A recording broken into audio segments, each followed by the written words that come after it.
Harvey Levin from TMZ joins us. Harvey, when I first heard this news, I first thought of you because I wanted to ask this simple question. What happened? Elex, I got to tell you something. This is one of the most bizarre things I've ever seen in my career, ever. You basically now have prosecutors who did an end run around the entire judicial system, saying this guy committed this fake attack, which they're saying is a fake attack, going around the judge, going around the police, and letting him do a couple of hours of what they call community service, which is not even community service because it wasn't ordered by a judge, and then going into court today and blindsiding everybody and saying, just, let him go. I mean, it's not a violent crime or anything, and, it's only 16 felonies. He probably would just get community service anyway. I've never seen anything like this. It is bizarre and, as the mayor suggested, shady. So what's the scoop? You're the king of the scoop of figuring out what's really happening behind the scenes here. How did this happen? Well, look, the state's attorney recused herself because she had contact with some people and had, this has to do with Michelle Obama's chief of staff, and ultimately, apparently, the state's attorney tried to get the police to just kind of drop this thing and forget about it. So she recused herself, gave it to somebody else in her office, which is bizarre to me why she wouldn't have given it to the attorney general, a completely different agency. But she gave it to somebody in her staff. But ultimately, in the end, the decision to do this came out of the office of the state's attorney. That's her. So she recused herself, but her office, and that's her, they made the decision, let's just drop it. He did a couple of hours with Jesse Jackson's charity and, helping out with figuring out camera angles and whatnot. That's the community service. The police are livid. The mayor is livid. The judge this is a complete end run around the judge because if there really were community service, the judge would be supervising it. That didn't happen. So what's the scoop? I can't answer it. I have never seen anything like this before, ever. And speaking of scoop, though, you do have a little scoop on that community service, which you were just referencing, that this was at the Push Coalition, Jesse Jackson's organization. Tell us a little bit more about that and what exactly he was doing there.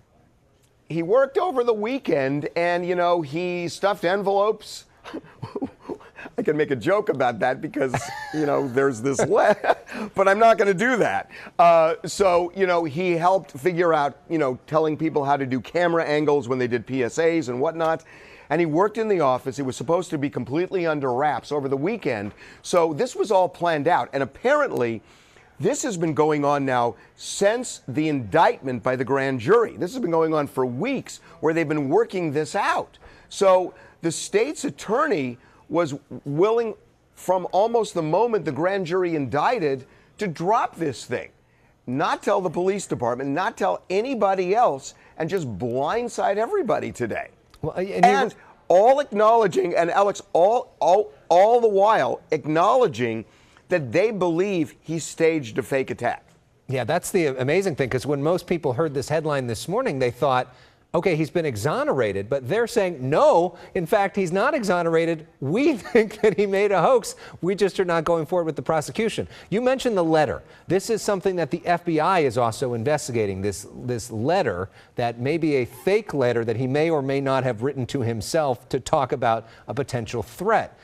Is that a separate investigation? And if so, could that lead to legal problems for him? Okay, you are 100% right. There are two investigations, one by the FBI over the letter, and the second is by the postal inspector because the letter was sent. And those have nothing to do with the state's attorney, so he is not completely out of the woods if he sent that letter, and we still don't know a definitive answer to that. But, you're right about what you said earlier, which is that, Jesse and his people came out and said, this is vindication for us. It proves that I'm a victim. Mark Garrigus came out and said, we accept your apology, although nobody really offered one. And nobody apologized. Nobody said that he didn't do it. Like you said, they are saying precisely the opposite, that we believe he did do it, but it's no big deal. How can they say it's no big deal if he staged an attack saying this was racial and racist and homophobic, bringing MAGA into it, making this part of the presidential campaign, spending a fortune on investigations? And, what message is it sending in Cook County to other people about what you can do and get away with?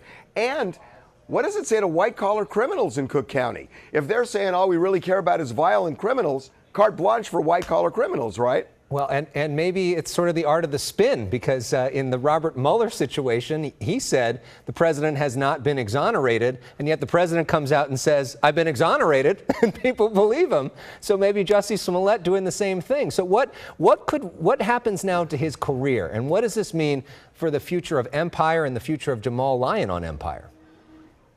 Well, I think this gives Jussie an opening that I think that Cook County could say, look, there are no criminal charges. His record is clean. Even though they believe he did it, there's been no trial showing that. So I think they do have a legal opening to say we're going to keep him.